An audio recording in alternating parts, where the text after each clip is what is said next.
വിശുദ്ധ യോഹന്നാൻ 1-ാം അധ്യായം മുതൽ 12-ാം അധ്യായം വരെ. ആമുഖം. യേശുവിൻ്റെ ശിഷ്യനായ യോഹന്നാനാണ് 4-ാമത്തെ സുവിശേഷത്തിൻ്റെ കർത്താവ് എന്ന് പാരമ്പര്യം സാക്ഷ്യപ്പെടുത്തുന്നു. ഗ്രന്ഥകർത്താവിനെ യേശു ശ്രേഷ്ഠ ശിഷ്യനായും അവിടുത്തെ ജീവിതത്തിലെ സംഭവങ്ങൾക്ക് ദൃക്സാക്ഷിയായും ചിത്രീകരിക്കുന്ന 2 സന്ദർഭങ്ങൾ സുവിശേഷത്തിൽ തന്നെ കാണുന്നുണ്ട്. AD 95 എഫെസോസിൽ വെച്ച് ഇതിൻ്റെ രചന പൂർത്തിയായിരിക്കണം എന്നാണ് പൊതുവെയുള്ള പണ്ഡിതമതം. ഈ സുവിശേഷം രചിച്ചതിൻ്റെ ഉദ്ദേശം ഗ്രന്ഥകർത്താവ് തന്നെ വ്യക്തമാക്കുന്നുണ്ട്. ഇവ തന്നെയും എഴുതപ്പെട്ടിരിക്കുന്നത് യേശു ദൈവപുത്രനായ ക്രിസ്തു ആണെന്ന് നിങ്ങൾ വിശ്വസിക്കുന്നതിനും അങ്ങനെ വിശ്വസിക്കുക നിമിത്തം നിങ്ങൾക്ക് അവൻ്റെ നാമത്തിൽ ജീവൻ ഉണ്ടാകുന്നതിനും വേണ്ടിയാണ്. യേശുവിൻ്റെ വ്യക്തിത്വത്തെ വെളിപ്പെടുത്തുന്ന അവിടുത്തെ വാക്കുകളും പ്രവൃത്തികളുമാണ് ഈ സുവിശേഷത്തിൻ്റെ ഉള്ളടക്കം. ഇവയുടെ ബാഹ്യമായ വിശദാംശങ്ങളിൽ തങ്ങി നിൽക്കാതെ ആന്തരാർത്ഥത്തിലേക്ക് ചുഴിഞ്ഞിറങ്ങി യേശുവിൽ പൂർത്തിയാക്കിയ രക്ഷാകര രഹസ്യം വെളിപ്പെടുത്താനാണ് ഗ്രന്ഥകർത്താവിൻ്റെ ശ്രമം. അങ്ങനെ എല്ലാവരും യേശുവിൻ്റെ വ്യക്തിത്വത്തെ അതിൻ്റെ എല്ലാ സവിശേഷതകളോടും കൂടി മനസ്സിലാക്കി വിശ്വാസത്തിൽ എത്തിച്ചേരണമെന്നും അതുവഴി നിത്യജീവനിൽ പങ്കുചേരുവാൻ ഇടയാക്കണമെന്നും അദ്ദേഹം അഭിലഷിക്കുന്നു. ഇക്കാരണത്താൽ വിശ്വാസത്തിൻ്റെ സുവിശേഷം എന്നും ജീവന്റെ സുവിശേഷം എന്നും ഇതിനെ വിശേഷിപ്പിക്കാറുണ്ട്.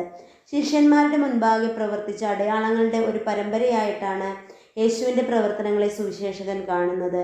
ഈ കാഴ്ചപ്പാടിണങ്ങിയ ശൈലിയിൽ സാംസ്കാരികവും മതപരവുമായ സിദ്ധാന്തങ്ങളുടെയും ഭാഷാ സങ്കേതങ്ങളുടെയും സഹായത്തോടെ തൻ്റെ ക്രിസ്തു അനുഭവത്തിലെ അടിസ്ഥാന ഘടകങ്ങൾ വിശദീകരിക്കുകയാണ് അദ്ദേഹം.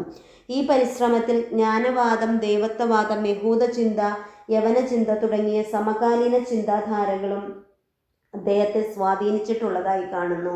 4-ാം സുവിശേഷത്തെ പ്രധാനമായും അടയാളങ്ങളുടെ പുസ്തകം, മഹത്വത്തിൻ്റെ പുസ്തകം എന്നിങ്ങനെ 2 ഭാഗങ്ങളായി തിരിക്കാം. യേശു പരസ്യ ജീവിതകാലത്ത് പ്രവർത്തിച്ച നിരവധി അത്ഭുതങ്ങളിലൂടെ പിതാവായ ദൈവത്തിൻ്റെ ആവിഷ്കരണമായി തന്നെ അവതരിപ്പിക്കുന്നതാണ് അടയാളങ്ങളുടെ പുസ്തകത്തിലെ പ്രതിപാദ്യം. കുരിശുമരണത്തിലൂടെയും ഉത്ഥാനത്തിലൂടെയും പിതാവായ ദൈവത്തിൻ്റെ മഹത്വത്തിലേക്ക് യേശുവിൻ്റെ പോകലാണ് മഹത്വത്തിൻ്റെ പുസ്തകത്തിൽ വിവരിക്കുന്നത്.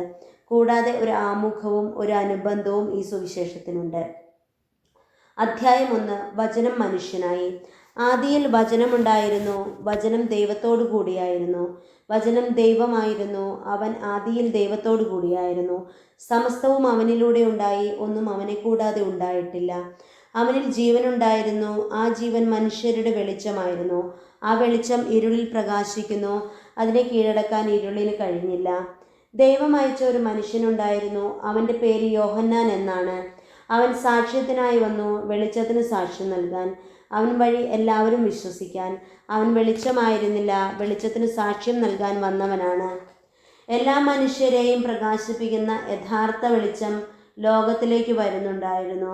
അവൻ ലോകത്തിലായിരുന്നു, ലോകം അവനിലൂടെ സൃഷ്ടിക്കപ്പെട്ടു. എങ്കിലും ലോകം അവനെ അറിഞ്ഞില്ല. അവൻ സ്വജനത്തിൻ്റെ അടുത്തേക്ക് വന്നു, എന്നാൽ അവർ അവനെ സ്വീകരിച്ചില്ല. തന്നെ സ്വീകരിച്ചവർക്കെല്ലാം, തൻ്റെ നാമത്തിൽ വിശ്വസിക്കുന്നവർക്കെല്ലാം ദൈവമക്കളാകാൻ അവൻ കഴിവ് നൽകി. അവർ ജീവിച്ചത് രക്തത്തിൽ നിന്നോ ശാരീരിക അഭിലാഷത്തിൽ നിന്നോ പുരുഷന്റെ ഇച്ഛയിൽ നിന്നോ അല്ല, ദൈവത്തിൽ നിന്നത്രേ. വചനം മാംസമായി നമ്മുടെ ഇടയിൽ വസിച്ചു, അവൻ്റെ മഹത്വം നമ്മൾ ദർശിച്ചു. കൃപയും സത്യവും നിറഞ്ഞതും പിതാവിൻ്റെ ഏകജാതൻ്റേതുമായ മഹത്വം. യോഹന്നാൻ അവന് സാക്ഷ്യം നൽകിക്കൊണ്ട് വിളിച്ചു പറഞ്ഞു, ഇവനെ പറ്റിയാണ് ഞാൻ പറഞ്ഞത്, എൻ്റെ പിന്നാലെ വരുന്നവൻ എന്നേക്കാൾ വലിയവനാണ്, കാരണം എനിക്ക് മുൻപേ അവനുണ്ടായിരുന്നു. അവൻ്റെ പൂർണ്ണതയിൽ നിന്ന് നാം എല്ലാവരും കൃപയ്ക്കുമേൽ കൃപ സ്വീകരിച്ചിരിക്കുന്നു. എന്തുകൊണ്ടെന്നാൽ നിയമം മോശ വഴി സൃഷ്ടിക്കപ്പെട്ടു, കൃപയും സത്യവുമാകട്ടെ യേശുക്രിസ്തു വഴിയുണ്ടായി. ദൈവത്തെ ആരും ഒരിക്കലും കണ്ടിട്ടില്ല. പിതാവുമായി ഗാഢബന്ധം പുലർത്തുന്ന ദൈവം തന്നെയായ ഏകജാതനാണ് അവിടുത്തെ വെളിപ്പെടുത്തിയത്. സ്നാപ യോഹന്നാൻ്റെ സാക്ഷ്യം. നീ ആരാണ് എന്ന് ചോദിക്കാൻ യഹൂദർ ജെറുസലേമിൽ നിന്ന് പുരോഹിതന്മാരെയും ലേവ്യരെയും അയച്ചപ്പോൾ യോഹന്നാൻ്റെ സാക്ഷ്യം ഇതായിരുന്നു, ഞാൻ ക്രിസ്തുവല്ല. അവൻ അസന്നിഗ്ധമായി പ്രഖ്യാപിച്ചു. അവൻ ചോദിച്ചു, എങ്കിൽ പിന്നെ നീ ആരാണ്, ഏലിയായോ? അല്ല എന്ന് അവൻ പ്രതിവചിച്ചു. അവൻ വീണ്ടും ചോദിച്ചു, എങ്കിൽ നീ പ്രവാചകനോ? അല്ല എന്നവൻ മറുപടി നൽകി. അവർ വീണ്ടും ചോദിച്ചു, അങ്ങനെയെങ്കിൽ നീ ആരാണ്? ഞങ്ങളെ അയച്ചവർക്ക് ഞങ്ങൾ എന്തു മറുപടി കൊടുക്കണം? നിന്നെക്കുറിച്ച് തന്നെ നീ എന്തു പറയുന്നു? അവൻ പറഞ്ഞു, യെശയ്യാ ദീർഘദർശി പ്രവചിച്ചതുപോലെ, കർത്താവിൻ്റെ വഴികൾ നേരെയാക്കുവിൻ എന്ന് മരുഭൂമിയിൽ വിളിച്ചു പറയുന്നവൻ്റെ ശബ്ദമാണ് ഞാൻ. ഫരിസേയരാണ് അവരെ അയച്ചത്. അവർ അവനോട് ചോദിച്ചു, നീ ക്രിസ്തുവോ, ഏലിയായോ, പ്രവാചകനോ? അല്ലെങ്കിൽ പിന്നെ സ്നാനം നൽകുവാൻ കാരണമെന്ത്? യോഹന്നാൻ പറഞ്ഞു, ഞാൻ ജലം കൊണ്ട് സ്നാനം നൽകുന്നു, എന്നാൽ നിങ്ങൾ അറിയാത്ത ഒരുവൻ നിങ്ങളുടെ മധ്യേ നിൽപ്പുണ്ട്. എൻ്റെ പിന്നാലെ വരുന്ന അവൻ്റെ ചെരുപ്പിൻ്റെ വാറഴിക്കാൻ പോലും ഞാൻ യോഗ്യനല്ല. യോഹന്നാൻ സ്നാനം നൽകിക്കൊണ്ടിരുന്ന ജോർദാൻ്റെ അക്കരെ ബഥാനിയായിലാണ് ഇത് സംഭവിച്ചത്. ദൈവത്തിൻ്റെ കുഞ്ഞാട്. അടുത്ത ദിവസം യേശു തൻ്റെ അടുത്തേക്ക് വരുന്നത് കണ്ട് അവൻ പറഞ്ഞു, ഇതാ ലോകത്തിൻ്റെ പാപം നീക്കുന്ന ദൈവത്തിൻ്റെ കുഞ്ഞാട്. എൻ്റെ പിന്നാലെ വരുന്നവൻ എന്നേക്കാൾ വലിയവനാണെന്ന് ഞാൻ പറഞ്ഞത് ഇവനെ പറ്റിയാണ്. കാരണം എനിക്ക് മുൻപ് തന്നെ അവനുണ്ടായിരുന്നു. ഞാനും അവനെ അറിഞ്ഞിരുന്നില്ല. എന്നാൽ ഇവനെ ഇസ്രായേലിന് വെളിപ്പെടുത്താൻ വേണ്ടിയാണ് ഞാൻ വന്ന് ജലത്താൽ സ്നാനം നൽകുന്നത്. ആത്മാവ് പ്രാവിനെ പോലെ സ്വർഗത്തിൽ നിന്ന് ഇറങ്ങി വന്ന് അവൻ്റെ മേൽ ആവസിക്കുന്നത് ഞാൻ കണ്ടു എന്ന് യോഹന്നാൻ സാക്ഷ്യപ്പെടുത്തി. ഞാൻ അവനെ അറിഞ്ഞിരുന്നില്ല. എന്നാൽ ജലം കൊണ്ട് സ്നാനം നൽകാൻ എന്നെ അയച്ചവൻ അവനോട് പറഞ്ഞിരുന്നു, ആത്മാവ് ഇറങ്ങി വന്ന് ആരുടെ മേൽ ആവസിക്കുന്നത് നീ കാണുന്നുവോ, അവനാണ് പരിശുദ്ധാത്മാവ് കൊണ്ട് സ്നാനം നൽകുന്നവൻ. ഞാൻ അത് കാണുകയും ഇവൻ ദൈവപുത്രനാണ് എന്ന് സാക്ഷ്യപ്പെടുത്തുകയും ചെയ്തിരിക്കുന്നു. ആദ്യ ശിഷ്യന്മാർ. അടുത്ത ദിവസം യോഹന്നാൻ തൻ്റെ ശിഷ്യന്മാരിൽ 2 പേരോടുകൂടെ നിൽക്കുമ്പോൾ യേശു നടന്നു വരുന്നത് കണ്ടു പറഞ്ഞു, ഇതാ ദൈവത്തിൻ്റെ കുഞ്ഞാട്. അവൻ പറഞ്ഞത് കേട്ട് 2 ശിഷ്യന്മാർ യേശുവിനെ അനുഗമിച്ചു. യേശു തിരിഞ്ഞ് അവർ തൻ്റെ പിന്നാലെ വരുന്നത് കൊണ്ട് ചോദിച്ചു, നിങ്ങൾ എന്തന്വേഷിക്കുന്നു? അവർ ചോദിച്ചു, റബ്ബി, ഗുരു, എന്താണ് ഇതിനർത്ഥം? അങ്ങ് എവിടെയാണ് വസിക്കുന്നത്? അവൻ പറഞ്ഞു, വന്ന് കാണുക. അവർ ചെന്ന് വസിക്കുന്നിടം കാണുകയും അന്ന് അവനോട് കൂടെ താമസിക്കുകയും ചെയ്തു. അപ്പോൾ ഏകദേശം 10 മണിക്കൂറായിരുന്നു. യോഹന്നാൻ പറഞ്ഞത് കേട്ട് അവനെ അനുഗമിച്ച ആ 2 പേരിൽ ഒരുവൻ ശിമയോൻ പത്രോസിൻ്റെ സഹോദരൻ അന്ത്രയോസ് ആയിരുന്നു. അവൻ ആദ്യമേ തൻ്റെ സഹോദരനായ ശിമയോനെ കണ്ട് അവനോട്, ഞങ്ങൾ മിശിഹായെ, ക്രിസ്തുവിനെ കണ്ടു എന്ന് പറഞ്ഞു. അവനെ യേശുവിൻ്റെ അടുത്ത് കൊണ്ടുവന്നു. യേശു അവനെ നോക്കി പറഞ്ഞു, നീയോ യോഹന്നാൻ്റെ പുത്രനായ ശിമയോനാണ്. കേപ്പ പാറ എന്നു നീ വിളിക്കപ്പെടും. പീലിപ്പോസും നഥാനിയേലും. പിറ്റേ ദിവസം അവൻ ഗലീലയിലേക്ക് പോകുവാൻ ഒരുങ്ങി. പീലിപ്പോസിനെ കണ്ടപ്പോൾ യേശു അവനോട് പറഞ്ഞു, എന്നെ അനുഗമിക്കുക. പീലിപ്പോസ് അന്ത്രയോസിനെയും പത്രോസിനെയും പട്ടണമായ ബെത്സേദായിൽ നിന്നുള്ളവനായിരുന്നു. പീലിപ്പോസ് നഥാനിയേലിനെ കണ്ട് അവനോട് പറഞ്ഞു, മോശയുടെ നിയമത്തിലും പ്രവാചക ഗ്രന്ഥങ്ങളിലും ആരെപ്പറ്റി എഴുതിയിരിക്കുന്നുവോ അവനെ, ജോസഫിൻ്റെ മകൻ നസ്രത്തിൽ നിന്നുള്ള യേശുവിനെ ഞങ്ങൾ കണ്ടു. നഥാനിയേൽ ചോദിച്ചു, നസ്രത്തിൽ നിന്ന് എന്തെങ്കിലും നന്മയുണ്ടാകുമോ? പീലിപ്പോസ് പറഞ്ഞു, വന്നു കാണുക. നഥാനിയേൽ തൻ്റെ അടുത്തേക്ക് വരുന്നത് കണ്ട് യേശു അവനെപ്പറ്റി പറഞ്ഞു, ഇതാ നിഷ്കപടനായ ഒരു യഥാർത്ഥ ഇസ്രായേൽക്കാരൻ. അപ്പോൾ നഥാനിയേൽ ചോദിച്ചു, നീ എന്നെ എങ്ങനെ അറിയുന്നു? യേശു മറുപടി പറഞ്ഞു, പീലിപ്പോസ് നിന്നെ വിളിക്കുന്നതിന് മുൻപ് നീ അത്തിമരത്തിൻ്റെ ചുവട്ടിലിരിക്കുമ്പോൾ ഞാൻ നിന്നെ കണ്ടു. നഥാനിയേൽ പറഞ്ഞു, അങ്ങ് ദൈവപുത്രനാണ്, ഇസ്രായേലിൻ്റെ രാജാവാണ്. യേശു പറഞ്ഞു, അത്തിമരത്തിൻ്റെ ചുവട്ടിൽ നിന്നെ കണ്ടു എന്ന് ഞാൻ പറഞ്ഞതുകൊണ്ട് നീ എന്നിൽ വിശ്വസിക്കുന്നു? അല്ല, എന്നാൽ ഇതിനേക്കാൾ വലിയ കാര്യങ്ങൾ നീ കാണും. അവൻ തുടർന്നു, സത്യം സത്യമായി ഞാൻ നിങ്ങളോട് പറയുന്നു, സ്വർഗം തുറക്കപ്പെടുന്നതും ദേവദൂതന്മാർ കയറിപ്പോകുന്നതും മനുഷ്യപുത്രൻ്റെ മേൽ ഇറങ്ങി വരുന്നതും നിങ്ങൾ കാണും. കാനായിലെ വിവാഹവിരുന്ന്. മൂന്നാം ദിവസം ഗലീലയിലെ കാനായിൽ ഒരു വിവാഹവിരുന്ന് നടന്നു. യേശുവിൻ്റെ അമ്മ അവിടെ ഉണ്ടായിരുന്നു. യേശുവും ശിഷ്യന്മാരും വിരുന്നിന് ക്ഷണിക്കപ്പെട്ടിരുന്നു. അവിടെ വീഞ്ഞു തീർന്നു പോയപ്പോൾ യേശുവിൻ്റെ അമ്മ അവനോട് പറഞ്ഞു, അവർക്ക് വീഞ്ഞില്ല. യേശു അവളോട് പറഞ്ഞു, സ്ത്രീയെ, എനിക്കും നിനക്കും എന്ത്? എൻ്റെ സമയം ഇനിയും ആയിട്ടില്ല. അവൻ്റെ അമ്മ പരിചാരകന്മാരോട് പറഞ്ഞു, അവൻ നിങ്ങളോട് പറയുന്നത് ചെയ്യുവിൻ. യഹൂദരുടെ ശുദ്ധീകരണ കർമ്മത്തിനുള്ള വെള്ളം നിറയ്ക്കുന്ന 6 കൽഭരണികൾ അവിടെ ഉണ്ടായിരുന്നു. ഓരോന്നിലും 2-3 അളവ് കൊള്ളുമായിരുന്നു. ഭരണിയിൽ വെള്ളം നിറയ്ക്കുവിൻ എന്ന് യേശു അവരോട് കൽപ്പിച്ചു. അവർ അവയെല്ലാം വക്കോളം നിറച്ചു. ഇനി പകർന്നു കലവറക്കാരൻ്റെ അടുത്ത് കൊണ്ടു ചെല്ലുവിൻ എന്ന് അവൻ പറഞ്ഞു. അവർ അപ്രകാരം ചെയ്തു. കലവറക്കാരൻ വീഞ്ഞായി മാറിയ വെള്ളം രുചിച്ചു നോക്കി. അത് എവിടെ നിന്നാണെന്ന് അവൻ അറിഞ്ഞില്ല. എന്നാൽ വെള്ളം കോരിയ പരിചാരകർ അറിഞ്ഞിരുന്നു. അവൻ മണവാളനെ വിളിച്ചു പറഞ്ഞു, എല്ലാവരും മേൽത്തരം വീഞ്ഞ് ആദ്യം വിളമ്പുന്നു, അതിഥികൾക്ക് ലഹരി പിടിച്ചു കഴിയുമ്പോൾ താഴ്ന്ന തരവും. എന്നാൽ നീ നല്ല വീഞ്ഞ് ഇതുവരെയും സൂക്ഷിച്ചു വെച്ചുവല്ലോ.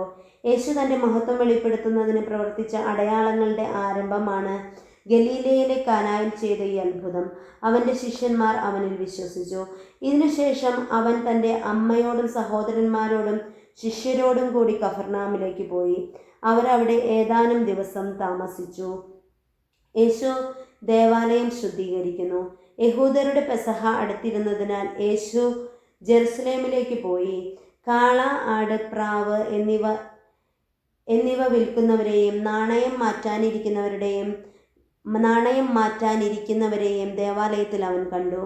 അവൻ കയറുകൊണ്ട് ഒരു ചമട്ടി ഉണ്ടാക്കി അവരെയെല്ലാം ആടുകളോടും കാളകളോടും കൂടെ ദേവാലയത്തിൽ നിന്ന് പുറത്താക്കി. നാണയം മാറ്റക്കാരുടെ നാണയങ്ങൾ ചിതറിക്കുകയും മേശകൾ തട്ടിമറിക്കുകയും ചെയ്തു. പ്രാവുകളെ വിൽക്കുന്നവരോട് അവൻ കൽപ്പിച്ചു, ഇവയെല്ലാം ഇവിടെ നിന്ന് എടുത്തുകൊണ്ട് പോകുവിൻ. എൻ്റെ പിതാവിൻ്റെ ആലയം നിങ്ങൾ കച്ചവട സ്ഥലമാക്കരുത്. അവിടുത്തെ ആലയത്തെക്കുറിച്ചുള്ള തീക്ഷ്ണത എന്നെ വിഴുങ്ങിക്കളയും എന്ന് എഴുതപ്പെട്ടിരിക്കുന്നത് അപ്പോൾ അവൻ്റെ ശിഷ്യന്മാർ അനുസ്മരിച്ചു. യഹൂദർ അവനോട് ചോദിച്ചു, ഇത് ചെയ്യുവാൻ നിനക്ക് അധികാരമുണ്ടെന്നതിന് എന്തടയാളമാണ് നീ ഞങ്ങളെ കാണിക്കുക? യേശു മറുപടി പറഞ്ഞു, നിങ്ങൾ ഈ ദേവാലയം നശിപ്പിക്കുക, 3 ദിവസത്തിനകം ഞാൻ അത് പുനരുദ്ധരിക്കും. യഹൂദർ ചോദിച്ചു, ഈ ദേവാലയം പണിയുവാൻ 46 സംവത്സരം എടുത്തു. വെറും 3 ദിവസത്തിനകം നീ അത് പുനരുദ്ധരിക്കുമോ? എന്നാൽ അവൻ പറഞ്ഞത് തൻ്റെ ശരീരമാകുന്ന ആലയത്തെ പറ്റിയാണ്.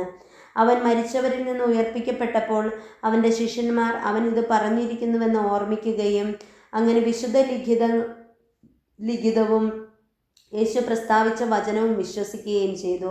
പെസഹ തിരുനാളിന് അവൻ ജെറുസലേമിലായിരിക്കുമ്പോൾ പ്രവർത്തിച്ച അടയാളങ്ങൾ കണ്ട് വളരെ പേർ അവൻ്റെ നാമത്തിൽ വിശ്വസിച്ചു. യേശു ആകട്ടെ അവരെ വിശ്വസിച്ചില്ല. കാരണം അവരെയെല്ലാം അറിഞ്ഞിരുന്നു. മനുഷ്യനെപ്പറ്റി ആരുടെയും സാക്ഷ്യം അവന് ആവശ്യമായിരുന്നില്ല. മനുഷ്യനിലുള്ളത് എന്താണെന്ന് അവൻ വ്യക്തമായി അറിഞ്ഞിരുന്നു. യേശുവും നിക്കോദേമോസും. ഫരിസേയരിൽ നിക്കോദേമസ് എന്നു പേരായ ഒരു യഹൂദ പ്രമാണി ഉണ്ടായിരുന്നു.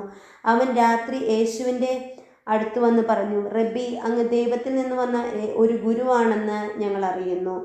ദൈവം കൂടെയില്ലെങ്കിൽ ഒരുവനും നീ ചെയ്യുന്ന അടയാളങ്ങൾ പ്രവർത്തിക്കാൻ കഴിയുകയില്ല. യേശു പറഞ്ഞു, സത്യമായി ഞാൻ നിങ്ങളോട് പറയുന്നു, വീണ്ടും ജനിക്കുന്നില്ലെങ്കിൽ ഒരുവന് ദൈവരാജ്യം കാണാൻ കഴിയുകയില്ല. നിക്കോദേമസ് ചോദിച്ചു, പ്രായമായ ഒരു മനുഷ്യന് ഇതെങ്ങനെ സാധിക്കും? അമ്മയുടെ ഉദരത്തിൽ വീണ്ടും പ്രവേശിച്ച് അവന് ജനിക്കുവാൻ കഴിയുമോ? യേശു പ്രതിവചിച്ചു, സത്യമായി ഞാൻ നിങ്ങളോട് പറയുന്നു, ജലത്താലും ആത്മാവിനാലും ജനിക്കുന്നില്ലെങ്കിൽ ഒരുവനും ദൈവരാജ്യത്തിൽ പ്രവേശിക്കുക സാധ്യമല്ല. മാംസത്തിൽ നിന്ന് ജനിക്കുന്നത് മാംസമാണ്, ആത്മാവിൽ നിന്ന് ജനിക്കുന്നത് ആത്മാവും. നിങ്ങൾ വീണ്ടും ജനിക്കണം എന്ന് ഞാൻ പറഞ്ഞതുകൊണ്ട് നീ വിസ്മയിക്കേണ്ട. കാറ്റ് അതിനിഷ്ടമുള്ളതിൽ ഇടത്തേക്ക് വീശുന്നു, അതിൻ്റെ ശബ്ദം നീ കേൾക്കുന്നു, എന്നാൽ അത് എവിടേക്ക് വീശുന്നുവെന്നോ എവിടേക്ക് പോകുന്നുവെന്നോ നീ അറിയുന്നില്ല. അതുപോലെയാണ് ആത്മാവിൽ നിന്ന് ജനിക്കുന്ന ഏവനും.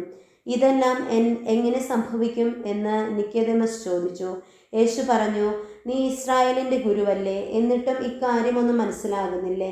സത്യമായി ഞാൻ നിങ്ങളോട് പറയുന്നു, ഞങ്ങൾ അറിയുന്നവയെപ്പറ്റി സംസാരിക്കുന്നു, കണ്ടവയെപ്പറ്റി സാക്ഷ്യപ്പെടുത്തുന്നു, എന്നിട്ടും ഞങ്ങളുടെ സാക്ഷ്യം നിങ്ങൾ സ്വീകരിക്കുന്നില്ല.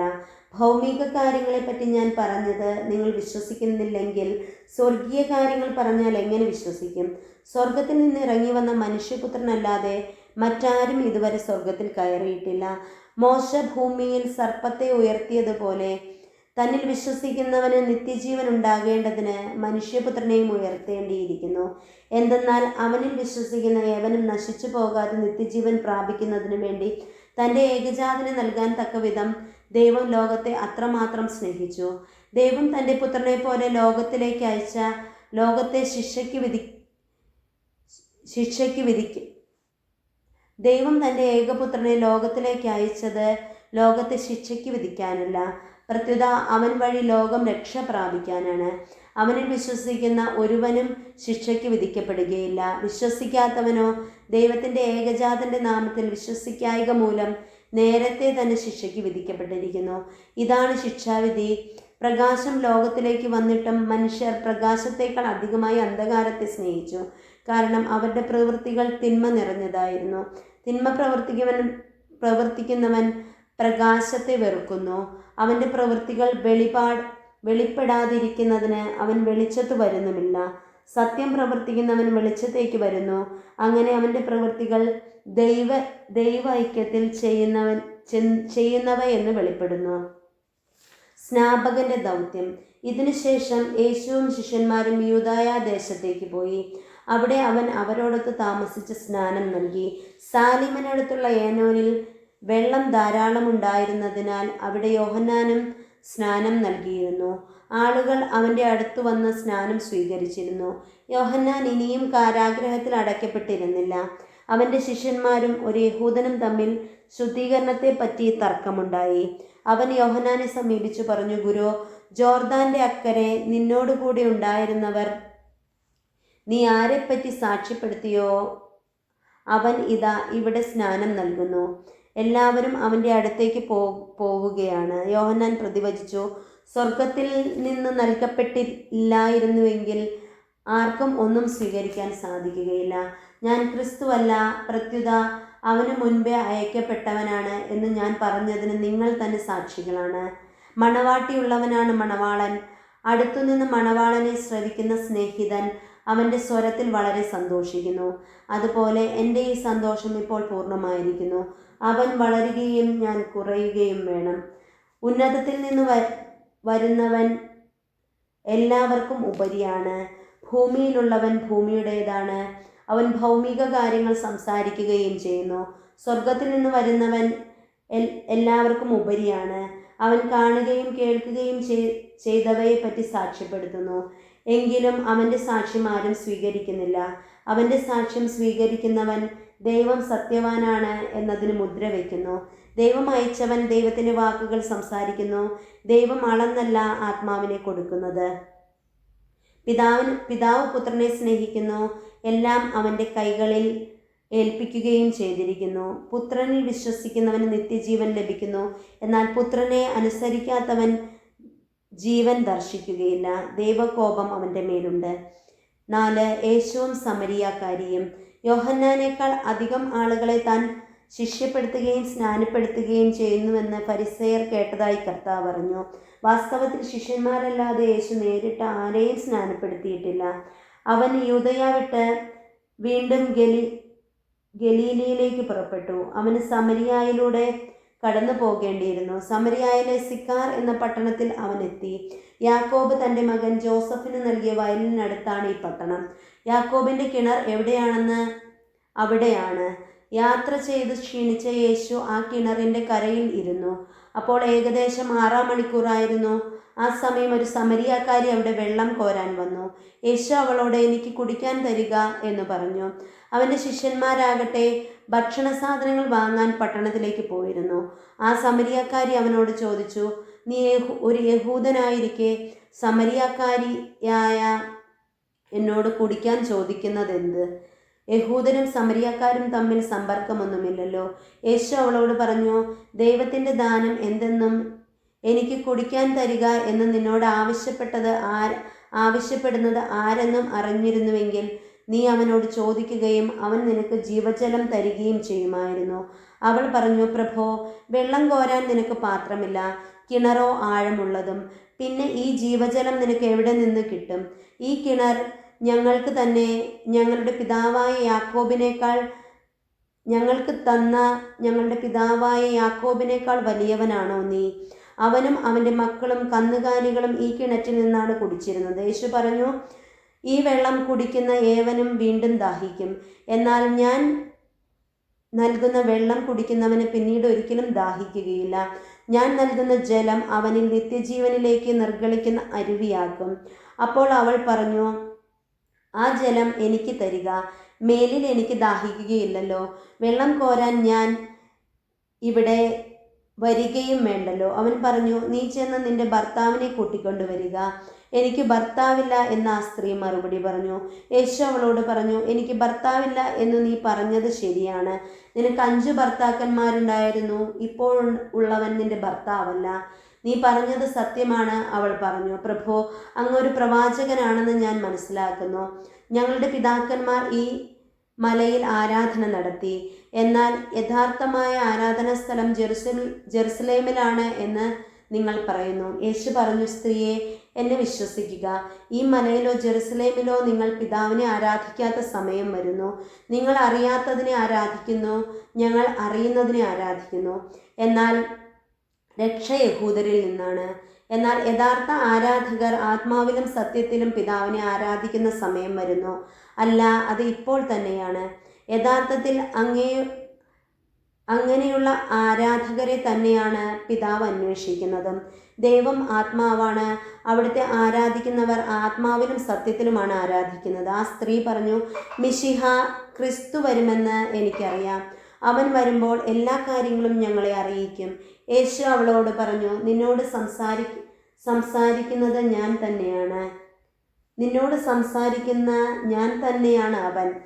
അവൻ്റെ ശിഷ്യന്മാർ തിരിച്ചെത്തി. അവൻ ഒരു സ്ത്രീയോട് സംസാരിക്കുന്നത് കണ്ട് അവർ അത്ഭുതപ്പെട്ടു. എന്നാൽ എന്തു ചോദിക്കുന്നെന്നോ എന്തുകൊണ്ട് അവളോട് സംസാരിക്കുന്നെന്നോ ആരും അവനോട് ചോദിച്ചില്ല. ആ സ്ത്രീ ആകട്ടെ കുടം അവിടെ വെച്ചിട്ട് പട്ടണത്തിലേക്ക് പോയി ആളുകളോട് പറഞ്ഞു, ഞാൻ ചെയ്ത കാര്യങ്ങളെല്ലാം എന്നോട് പറഞ്ഞ ഒരു മനുഷ്യനെ നിങ്ങൾ വന്ന് കാണുവിൻ. ഇവൻ തന്നെ ആയിരിക്കുമോ ക്രിസ്തു? അവൻ പട്ടണത്തിൽ നിന്ന് പുറപ്പെട്ട് അവിടെ അവൻ്റെ അടുത്ത് വന്നു. തത്സമയം ശിഷ്യന്മാർ അവനോട് അപേക്ഷിച്ചു, റബ്ബി, ഭക്ഷണം കഴിച്ചാലും. അവൻ പറഞ്ഞു, നിങ്ങൾ അറിയാത്ത ഭക്ഷണം എനിക്കുണ്ട്. ആരെങ്കിലും ഇവന് ഭക്ഷണം കൊണ്ടുവന്ന് കൊടുത്തിരിക്കുമോ എന്ന് ശിഷ്യന്മാർ പരസ്പരം പറഞ്ഞു. യേശു പറഞ്ഞു, എന്നെ അയച്ചവൻ്റെ ഇഷ്ടം പ്രവർത്തിക്കുകയും അവൻ്റെ ജോലി പൂർത്തിയാക്കുകയുമാണ് എൻ്റെ ഭക്ഷണം. 4 മാസം കൂടിക്കഴിഞ്ഞാൽ വിളവെടുപ്പായി എന്ന് നിങ്ങൾ പറയുന്നില്ലേ? എന്നാൽ ഞാൻ പറയുന്നു, നിങ്ങൾ കണ്ണുകൾ ഉയർത്തി വയലുകളിലേക്ക് നോക്കുവേൻ. അവ ഇപ്പോൾ തന്നെ വിളഞ്ഞ് കൊയ്ത്തിന് പാകമായിരിക്കുന്നു. കൊയ്യുന്നവന് കൂലി കിട്ടുകയും അവൻ നിത്യജീവിതത്തിലേക്ക് ഫലം ശേഖരിക്കുകയും ചെയ്യുന്നു. അങ്ങനെ വിതയ്ക്കുന്നവനും കൊയ്യുന്നവനും ഒപ്പം സന്തോഷിക്കുന്നു. വിതയ്ക്കുന്നത് ഒരുവൻ, കൊയ്യുന്നത് മറ്റൊരുവൻ എന്ന ചൊല്ല് ഇവിടെ സാർത്ഥകമായിരിക്കുന്നു.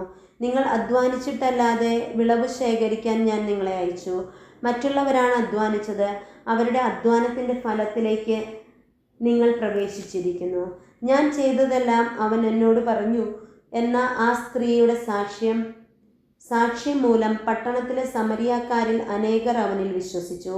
ആ സമരിയാക്കാർ അവൻ്റെ അടുത്ത് വന്ന് തങ്ങളോടൊത്ത് വസിക്കണമെന്ന് അവനോട് അപേക്ഷിക്കുകയും അവൻ 2 ദിവസം അവിടെ താമസിക്കുകയും ചെയ്തു. അവൻ്റെ വചനം ശ്രവിച്ച മറ്റു പലരും അവനിൽ വിശ്വസിച്ചു. അവൻ ആ സ്ത്രീയോട് പറഞ്ഞു, ഇനി മേലിൽ ഞങ്ങൾ വിശ്വസിക്കുന്നത് നിന്റെ വാക്കുമൂലമല്ല, കാരണം ഞങ്ങൾ നേരിട്ട് ശ്രവിക്കുകയും ഇവനാണ് യഥാർത്ഥത്തിൽ ലോകരക്ഷകൻ എന്ന് മനസ്സിലാക്കുകയും ചെയ്തിരിക്കുന്നു. രാജസേവകന്റെ പുത്രനെ സുഖപ്പെടുത്തുന്നു. 2 ദിവസം കഴിഞ്ഞ് അവൻ അവിടെ നിന്ന് ഗലീലയിലേക്ക് പോയി. പ്രവാചകൻ സ്വന്തം നാട്ടിൽ ബഹുമാനിക്കപ്പെടുന്നില്ല എന്ന് യേശു തന്നെ സാക്ഷ്യപ്പെടുത്തിയിരിക്കുന്നു. അവൻ ഗലീലയിൽ വന്നപ്പോൾ ഗലീലിയക്കാർ അവനെ സ്വാഗതം ചെയ്തു.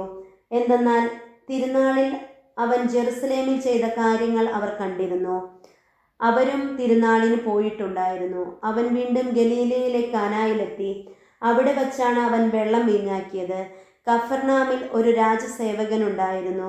അവൻ്റെ മകൻ രോഗബാധിതനായിരുന്നു. യേശു യൂദയായിൽ നിന്ന് ഗലീലയിലേക്ക് വന്നുവെന്ന് കേട്ടപ്പോൾ അവൻ ചെന്ന് തൻ്റെ ആസന്നമരണനായ മകനെ വന്ന് സുഖപ്പെടുത്തണമെന്ന് അവനോട് അപേക്ഷിച്ചു. അപ്പോൾ യേശു പറഞ്ഞു, അടയാളങ്ങളും അത്ഭുതങ്ങളും കാണുന്നില്ലെങ്കിൽ നിങ്ങൾ ഒരിക്കലും വിശ്വസിക്കുകയില്ലല്ലോ. അപ്പോൾ ആ രാജസേവകൻ അവനോട് അപേക്ഷിച്ചു, കർത്താവേ, എൻ്റെ മകൻ മരിക്കും മുൻപ് വരേണമേ. യേശു പറഞ്ഞു, പൊയ്ക്കൊള്ളുക, നിന്റെ മകൻ ജീവിക്കും. യേശു പറഞ്ഞ വചനം വിശ്വസിച്ച് അവൻ പോയി. പോകും വഴി മകൻ സുഖം പ്രാപിച്ചിരിക്കുന്നുവെന്ന വാർത്തയുമായി ഭൃത്യന്മാർ എതിരെ വന്നു. ഏതു സമയത്താണ് അവൻ്റെ സ്ഥിതി മെച്ചപ്പെട്ടത് എന്ന് അവൻ അന്വേഷിച്ചു. ഇന്നലെ 7-ാം മണിക്കൂറിൽ പനി വിട്ടുമാറി എന്നവൻ പറഞ്ഞു. നിന്റെ മകൻ ജീവിക്കും എന്ന് യേശു പറഞ്ഞത് ആ മണിക്കൂറിൽ തന്നെയാണെന്ന് ആ പിതാവ് മനസ്സിലാക്കി. അവനും കുടുംബവും വിശ്വസിച്ചു. ഇത് യൂദയായിൽ നിന്ന് ഗലീലയിലേക്ക് വന്നപ്പോൾ യേശു പ്രവർത്തിച്ച രണ്ടാമത്തെ അടയാളമാണ്. അധ്യായം 5. ബെത്സേദായിലെ രോഗശാന്തി. ഇതിനുശേഷം യഹൂദരുടെ ഒരു തിരുനാളിന് യേശു ജെറുസലേമിലേക്ക് പോയി. ജെറുസലേമിൽ കവാടത്തിനടുത്ത് ഹെബ്രായ ഭാഷയിൽ ബെത്സേദ എന്ന് വിളിക്കുന്ന ഒരു കുളമുണ്ടായിരുന്നു. അതിന് 5 മണ്ഡപങ്ങളും അവിടെ കുരുടരും മുടന്തരും തളർവാദരുമായ അനേകം രോഗികൾ കിടന്നിരുന്നു. 38 വർഷമായി രോഗിയായിരുന്ന ഒരുവൻ അവിടെ ഉണ്ടായിരുന്നു. അവൻ അവിടെ കിടക്കുന്നത് യേശു കണ്ടു. അവൻ വളരെ നാളായി കിടപ്പിലാണെന്നറിഞ്ഞ് യേശു ചോദിച്ചു, സുഖം പ്രാപിക്കാൻ നിനക്ക് ആഗ്രഹമുണ്ടോ? അവൻ പറഞ്ഞു, കർത്താവേ, വെള്ളമിളകുമ്പോൾ എന്നെ കുളത്തിലേക്ക് ഇറക്കാൻ ആരുമില്ല. ഞാൻ എത്തുമ്പോഴേക്കും മറ്റൊരുവൻ വെള്ളത്തിൽ ഇറങ്ങിക്കഴിഞ്ഞിരിക്കും. യേശു അവനോട് പറഞ്ഞു, എഴുന്നേറ്റ് കിടക്കയും എടുത്ത് നടക്കുക. അവൻ തൽക്ഷണം സുഖം പ്രാപിച്ച് കിടക്കയെടുത്ത് നടന്നു. അന്ന് സാബത്തായിരുന്നു. അതിനാൽ സുഖം പ്രാപിച്ച ആ മനുഷ്യനോട് യഹൂദർ പറഞ്ഞു, ഇന്ന് സാബത്താകയാൽ കിടക്ക ചുമക്കുന്നത് നിഷിദ്ധമാണ്. അവൻ മറുപടി പറഞ്ഞു, എന്നെ സുഖപ്പെടുത്തിയവൻ നിന്റെ കിടക്കയെടുത്ത് നടക്കുക എന്ന് എന്നോട് പറഞ്ഞു. അപ്പോൾ അവൻ ചോദിച്ചു, കിടക്കയെടുത്ത് നടക്കുക എന്ന് നിന്നോട് പറഞ്ഞവൻ ആരാണ്? അവിടെ ഉണ്ടായിരുന്ന ജനക്കൂട്ടത്തിൽ യേശു മറഞ്ഞു കഴിഞ്ഞിരുന്നതിനാൽ അവൻ ആരാണെന്ന് സുഖം പ്രാപിച്ചവൻ അറിഞ്ഞിരുന്നില്ല. പിന്നീട് യേശു ദേവാലയത്തിൽ വെച്ച് അവനെ കണ്ടപ്പോൾ പറഞ്ഞു, ഇതാ നീ സൗഖ്യം പ്രാപിച്ചിരിക്കുന്നു. കൂടുതൽ മോശമായതൊന്നും സംഭവിക്കാതിരിക്കുവാൻ മേലിൽ പാപം ചെയ്യരുത്. അവൻ പോയി യേശുവാണ് തന്നെ സുഖപ്പെടുത്തിയതെന്ന് യഹൂദരെ അറിയിച്ചു. സാബത്തിൽ ഇപ്രകാരം പ്രവർത്തിച്ചതിനാൽ യഹൂദർ യേശുവിനെ ദ്വേഷിച്ചു. യേശു അവരോട് പറഞ്ഞു, എൻ്റെ പിതാവ് ഇപ്പോഴും പ്രവർത്തന നിരതനാണ്. ഞാനും പ്രവർത്തിക്കുന്നു. ഇതുമൂലം അവനെ വധിക്കാൻ യഹൂദർ കൂടുതലായി പരിശ്രമിച്ചു. കാരണം അവൻ സാബത്ത് ലംഘിക്കുക മാത്രമല്ല, തന്നെ ദൈവതുല്യനാക്കിക്കൊണ്ട് ദൈവത്തെ തൻ്റെ പിതാവാണെന്ന് വിളിച്ചു പറയുകയും ചെയ്തു. പുത്രൻ്റെ അധികാരം. യേശു പറഞ്ഞു, സത്യം സത്യമായി ഞാൻ നിങ്ങളോട് പറയുന്നു, പിതാവ് ചെയ്ത് കാണുന്നതല്ലാതെ പുത്രന് സ്വന്തം ഇഷ്ടമനുസരിച്ച് ഒന്നും പ്രവർത്തിക്കുവാൻ സാധിക്കുകയില്ല. എന്നാൽ പിതാവ് ചെയ്യുന്നതെല്ലാം അപ്രകാരം തന്നെ പുത്രനും ചെയ്യുന്നു. എന്തെന്നാൽ പിതാവ് പുത്രനെ സ്നേഹിക്കുകയും താൻ ചെയ്യുന്നതെല്ലാം അവനെ കാണിക്കുകയും ചെയ്യുന്നു. നിങ്ങൾ വിസ്മയിക്കത്തക്ക വിധം അവയേക്കാൾ വലിയ പ്രവൃത്തികളും അവിടുന്ന് അവനെ കാണിക്കും. പിതാവ് മരിച്ചവരെ എഴുന്നേൽപ്പിച്ച് അവർക്ക് ജീവൻ നൽകുന്നത് പോലെ പുത്രനും താൻ ഇച്ഛിക്കുന്നവർക്ക് ജീവൻ നൽകുന്നു. പിതാവ് ആരെയും വിധിക്കുന്നില്ല, വിധി മുഴുവനും അവിടുന്ന് പുത്രനെ ഏൽപ്പിച്ചിരിക്കുന്നു.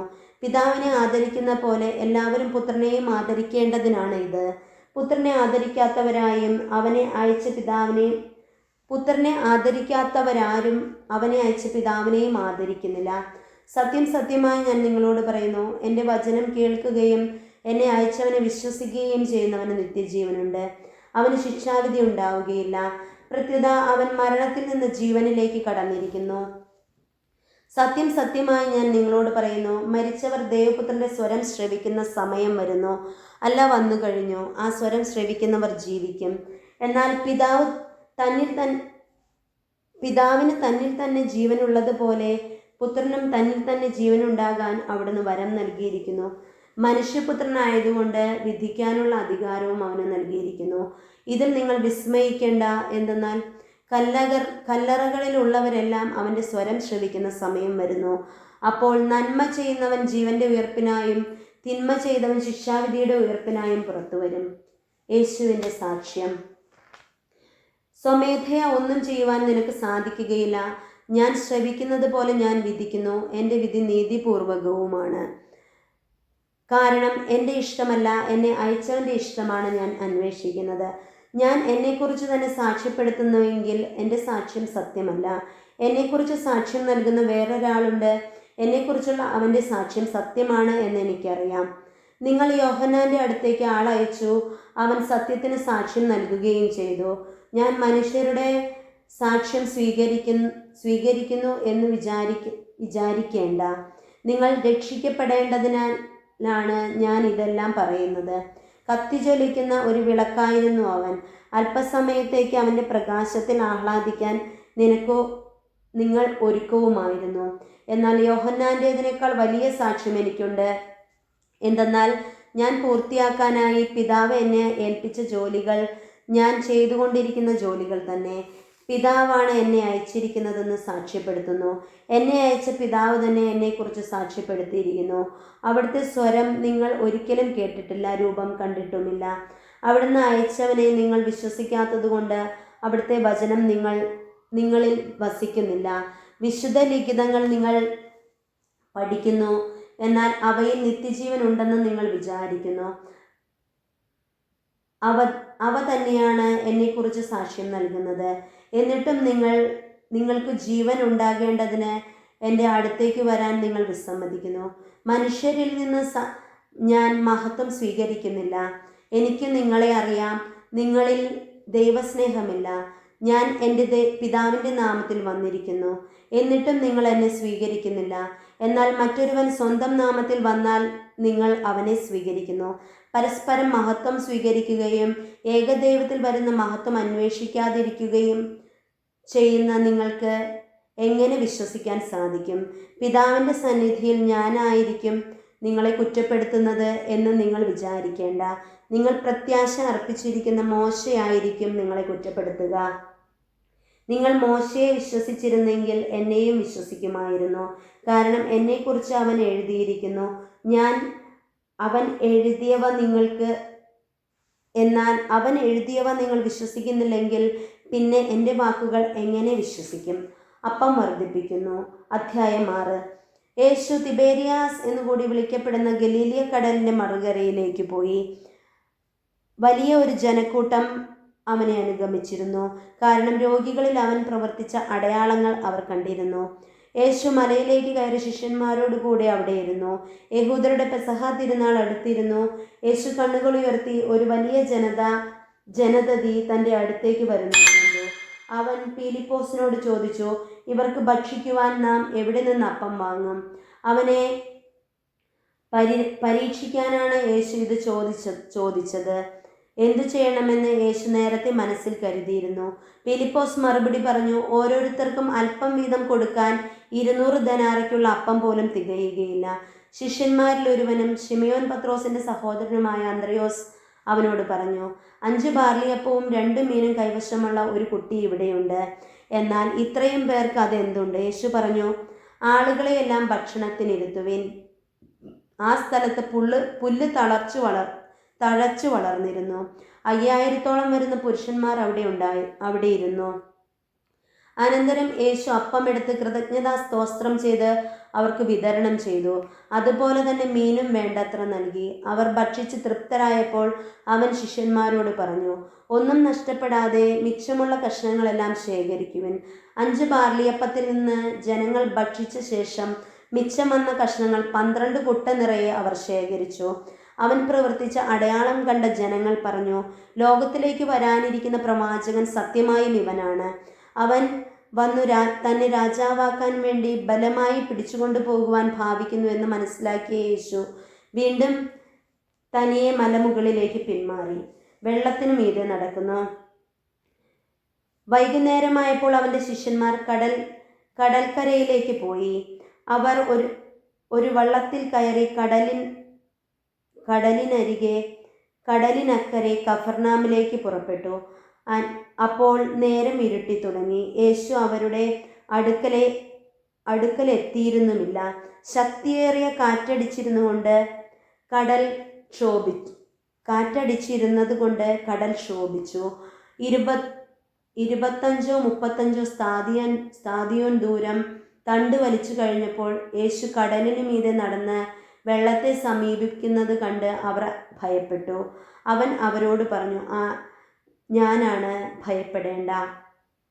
അവനെ വള്ളത്തിൽ കയറ്റാൻ അവരാഗ്രഹിച്ചു. പെട്ടെന്ന് വള്ളം അവർ ലക്ഷ്യം വച്ചിരുന്ന കരയ്ക്കടുത്തു.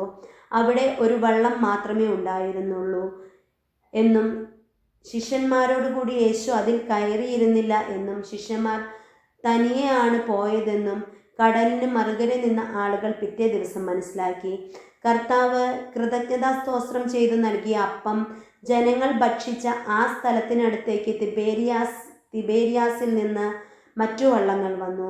യേശുവോ ശിഷ്യന്മാരോ അവിടെയില്ലെന്ന് കണ്ടപ്പോൾ ജനക്കൂട്ടം വള്ളങ്ങളിൽ കയറി യേശുവിനെ തിരക്കി കഫർനാമിലെത്തി. ജീവന്റെ അപ്പം.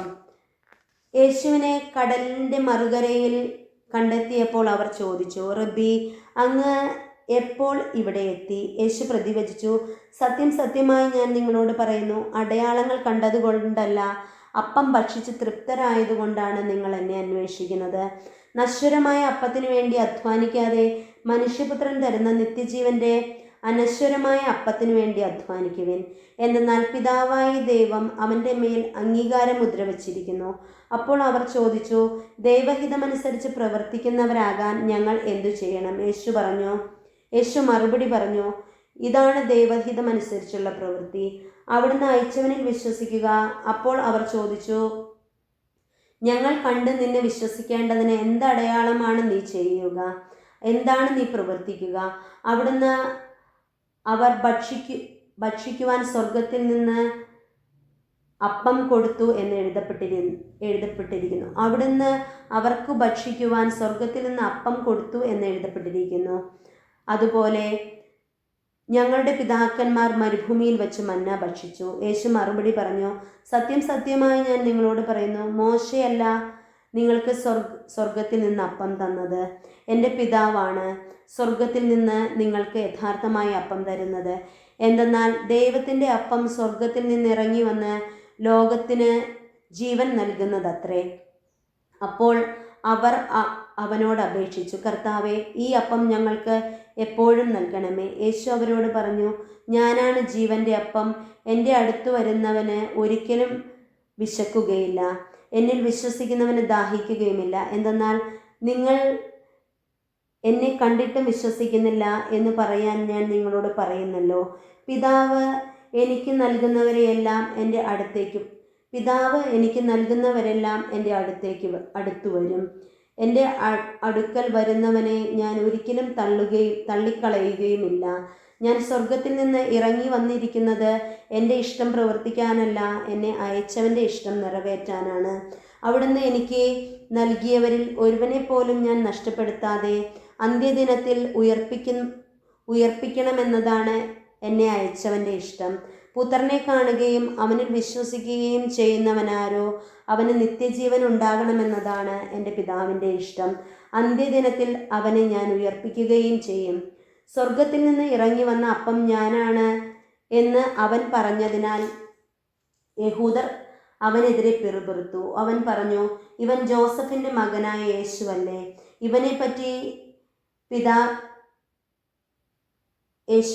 ഇവൻ്റെ പിതാവിനെയും മാതാവിനെയും നമുക്കറിഞ്ഞുകൂടെ?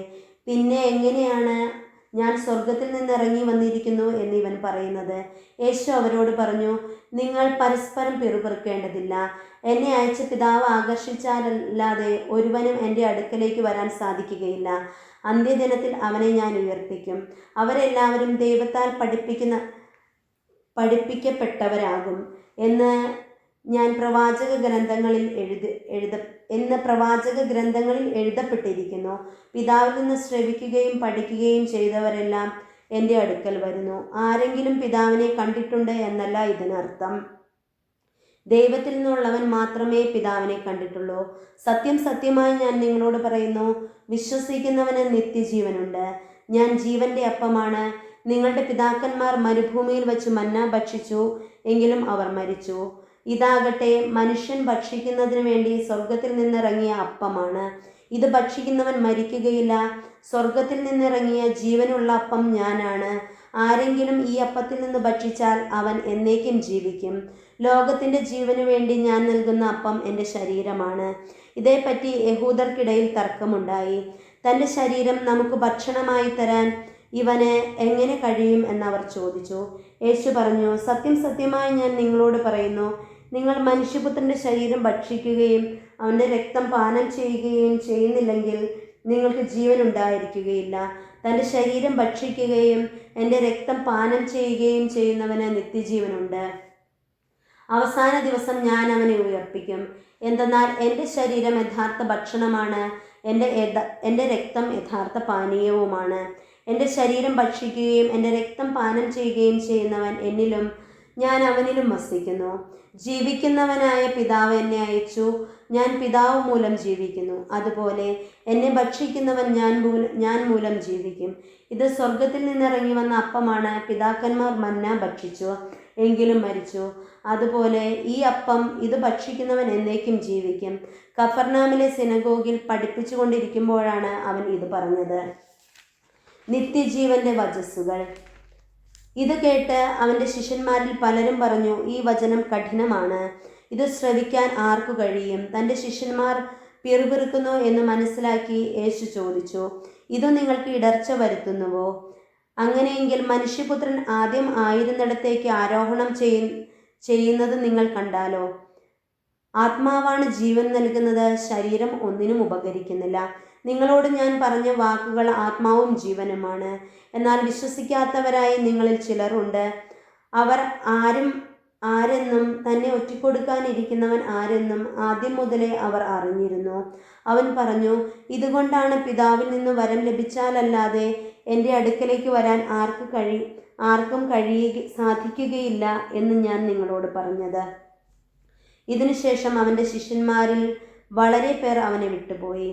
അവർ പിന്നീട് ഒരിക്കലും അവൻ്റെ കൂടെ നടന്നില്ല. യേശു 12 പേരോടുമായി ചോദിച്ചു, നിങ്ങളും പോകാൻ ആഗ്രഹിക്കുന്നുവോ? ശിമയോൻ പത്രോസ് മറുപടി പറഞ്ഞു, കർത്താവേ, ഞങ്ങൾ ആരുടെ അടുത്തേക്ക് പോകും? നിത്യജീവന്റെ വചനങ്ങൾ നിന്റെ പക്കലുണ്ട്. നീയാണ് ദൈവത്തിൻ്റെ പരിശുദ്ധൻ എന്ന് ഞങ്ങൾ വിശ്വസിക്കുകയും അറിയുകയും ചെയ്തിരിക്കുന്നു. യേശു അവരോട് പറഞ്ഞു, നിങ്ങൾ 12 പേരെ ഞാൻ തിരഞ്ഞെടുത്തില്ലേ? എന്നാൽ നിങ്ങളിൽ ഒരുവൻ പിശാചാണ്. അവൻ ഇത് പറഞ്ഞത് ശിമയോൻ സ്കറിയാത്തയുടെ മകനായ യൂദാസിനെ കുറിച്ചാണ്. എന്നാൽ 12 പേരിൽ ഒരുവനായ അവനാണ് യേശുവിനെ ഒറ്റിക്കൊടുക്കാനിരുന്നത്. എന്തെന്നാൽ 12 പേരിൽ ഒരുവനായ അവനാണ് യേശുവിനെ ഒറ്റിക്കൊടുക്കാനിരുന്നത്.